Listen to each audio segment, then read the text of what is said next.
চাঁদাবাজ ও হলুদ সাংবাদিক আলামিনের বিচারের দাবিতে সাতক্ষীরায় বিশাল মানববন্ধন। নিজস্ব প্রতিবেদক। ১ মে ২০২৬ সাতক্ষীরায় সাংবাদিকতার লেবাসধারী চিহ্নিত চাঁদাবাজ, ব্ল্যাকমেইলার ও মাদক ব্যবসার হোতা আলামিন এবং তার সহযোগীদের দ্রুত বিচারের দাবিতে উত্তাল হয়ে উঠেছে রাজপথ। শুক্রবার ১ মে সকালে সাতক্ষীরা জেলা প্রশাসকের কার্যালয়ের সম্মুখ ও পাটকেলঘাটা এলাকার তুবা পাইপ অ্যান্ড ফিটিংস ইন্ডাস্ট্রিজ শ্রমিক কল্যাণ সংস্থা ও সর্বস্তরের জনসাধারণের উদ্যোগে এক বিশাল মানববন্ধন ও প্রতিবাদ সমাবেশ অনুষ্ঠিত হয়। সমাবেশে বক্তারা অভিযোগ করেন, জনৈক আলামিন দীর্ঘদিন ধরে নিজেকে সাংবাদিক পরিচয় দিয়ে প্রশাসন ও সাধারণ মানুষকে ব্ল্যাকমেইল করে লাখ লাখ টাকা হাতিয়ে নিচ্ছে।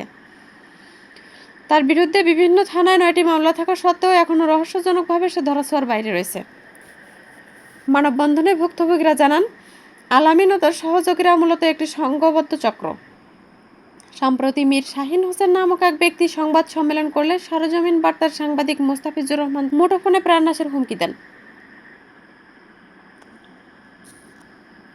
শুধু তাই নয়, দৈনিক সাতক্ষীরা দিগন্ত ও ডিএসডি টিভির নাম ভাঙিয়ে শ্যামনগর রিডা হাসপাতালে এমডির কাছ থেকে বড় অঙ্কের চাঁদা দাবি করেন এই চক্রটি। পরবর্তীতে দৈনিক সাতক্ষীরা দিগন্তের সম্পাদক মোহাম্মদ মেহেদী হাসান শ্যামনগর থানায় সাধারণ ডায়েরি করলে আলামিন ক্ষিপ্ত হয়ে ওই সম্পাদকের পরিবারকে নিয়ে সামাজিক যোগাযোগ মাধ্যমে কুরুচিপূর্ণ ভুয়া তথ্য ছড়িয়ে দেয়। তদন্তে দেখা গেছে, অপরাধের কাজে ব্যবহৃত সিমটি আলামিনের মায়ের নামে নিবন্ধিত।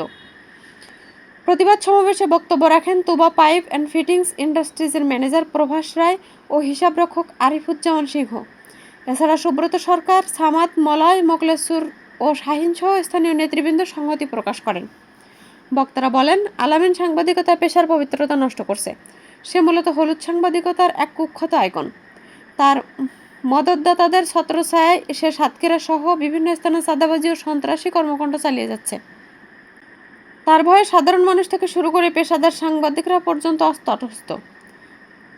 মানববন্ধনে অংশ নেওয়া সাধারণ মানুষ অভিযোগ করেন, দৈনিক সোনার বাংলা নামক একটি ফেসবুক পেজ খুলে আলামিন দেশ বিদেশে বিভিন্ন মানুষের নামে মিথ্যা অপপ্রচার চালিয়ে সামাজিকভাবে হেয় প্রতিপন্ন করছে। প্রশাসনের নাকের ডগায় ৯টি মামলার আসামি হয়েও তার এই দাম্ভিকতা নিয়ে জনমনে তীব্র ক্ষোভের সৃষ্টি হয়েছে। সমাবেশ শেষে বক্তারা অবিলম্বে আলামিনকে গ্রেফতার করে দৃষ্টান্তমূলক শাস্তির আওতায় আনার জন্য স্বরাষ্ট্রমন্ত্রী ও স্থানীয় প্রশাসনের হস্তক্ষেপ কামনা করেন। অন্যথায় আগামীতে আরও কঠোর ও বৃহত্তর আন্দোলনের হুঁশিয়ারি দেন শ্রমিক ও জনতা। এবং সেই সাথে সাথে তার সহযোগিতা আইনের আওতায় এনে শাস্তিযোগ্য ব্যবস্থা করে এই প্রশাসনের কাছে আমাদের জোরদার দাবি। মহান মে দিবসে আমাদের তুবা পাইপ অ্যান্ড ফিটিংসের সকল শ্রমিকদের একটাই দাবি, আমরা যেখানে কর্মসংস্থান করে জীবিকা নির্বাহ করতেছি তার বিরুদ্ধে অপপ্রচার এবং বিভ্রান্তিমূলক তথ্য প্রচার করে তার আমাদের এমডি স্যারের মান সম্মান ক্ষুণ্ণ করতেছে। অবিলম্বে প্রশাসনিকভাবে তাদেরকে বিচারের আওতায় এনে একটা সুস্থ বিচার জন্য আমরা পেতে পারি। তার জন্য এই মহান মে দিবসে আজকে আমাদের এটাই হলো প্রথম এবং সর্বশেষ কথা। ধন্যবাদ। দর্শক, আপনারা শুনলেন এখানে যারা আজকে মানববন্ধনের জন্য দাঁড়িয়েছেন তাদের দাবি বা তাদের উদ্দেশ্য আসলে এই মানববন্ধনের যে এই হলুদ সাংবাদিক হচ্ছে যে আলামিন এবং দৈনিক যশোর বার্তার যে সম্পাদক আছেন, এই যে দৈনিক যশোর বার্তার নাম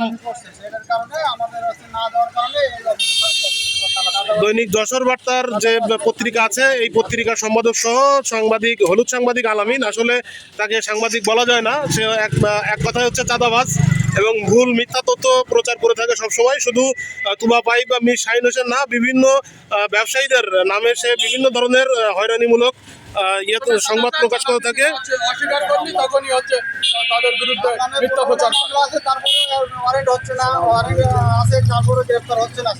দর্শক, আমরা আরো একটি তথ্য পেলাম যে এই যে হলুদ সাংবাদিক আলামিন, তার নামে নাকি 14-15টা মামলা অলরেডি চলমান আছে, কিন্তু তারপরেও সে কেন ধরাছোঁয়ার বাইরে, এই প্রশ্ন সবার। এবং আজকে সবাই এখানে যারা আছে সবাই হচ্ছে তার জন্য ভীত এবং তারা হচ্ছে কষ্ট পাচ্ছে যে আসলে এরকম একজন মানুষ কিভাবে সে এখনো ঘুরে বেড়াচ্ছে, আইনের আওতায় আসছে না, এই দাবি সবার।